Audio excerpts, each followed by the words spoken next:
Bonjour Bruno, Bonjour à vous. vous avez exposé le fait que la crise agricole, ce n'est pas le fruit du hasard. Est-ce qu'on peut revenir un peu plus en détail sur quelles sont les causes de cette crise agricole? D'abord, cette crise, elle est profonde parce qu'on voit bien que nos agriculteurs peinent à vivre des fruits de leur travail et surtout, on voit la balance commerciale qui est désormais négative alors qu'on était la première puissance européenne et désormais on est relégué plusieurs rangs après la première place.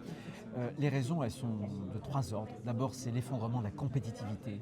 Trop de normes, des normes toujours plus dures que celles qu'on impose à nos voisins.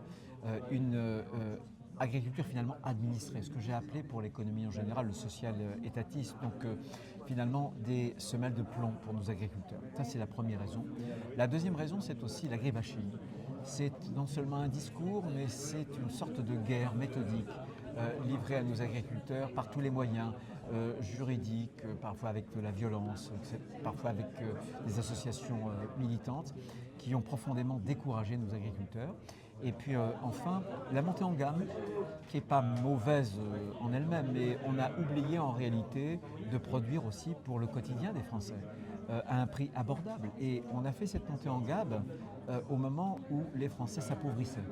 Voilà. Ce sont les trois grandes raisons, me semble-t-il, qui sont structurelles pour expliquer la crise agricole actuelle. En France, un projet pour la désindustrialisation de la France. Est-ce que vous ne pensez pas qu'il y a eu de la même manière une sorte de projet politique porté par la classe politique pour la agriculturisation de la France? Exactement. J'ai vécu il y a plus d'une trentaine d'années un discours politique qui était très handicapant vis-à-vis de l'industrie, en disant finalement l'avenir de la France c'est le tertiaire, c'est le quaternaire, ce sont des activités nobles, l'industrie c'est sale et en réalité c'est ce qui explique qu'aujourd'hui on est un des pays les plus désindustrialisés d'Europe. Voilà.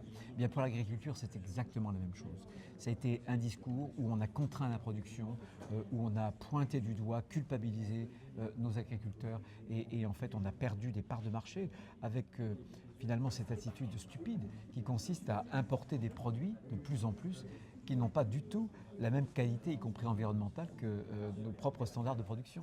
Mais est-ce que, si je peux me permettre de vous titiller un petit peu, est-ce que le Grenelle de l'environnement n'a pas eu sa place justement dans le fait qu'on a privilégié de plus en plus l'environnement au détriment de l'acte de production? Le problème, c'est de trouver à chaque fois un bon équilibre.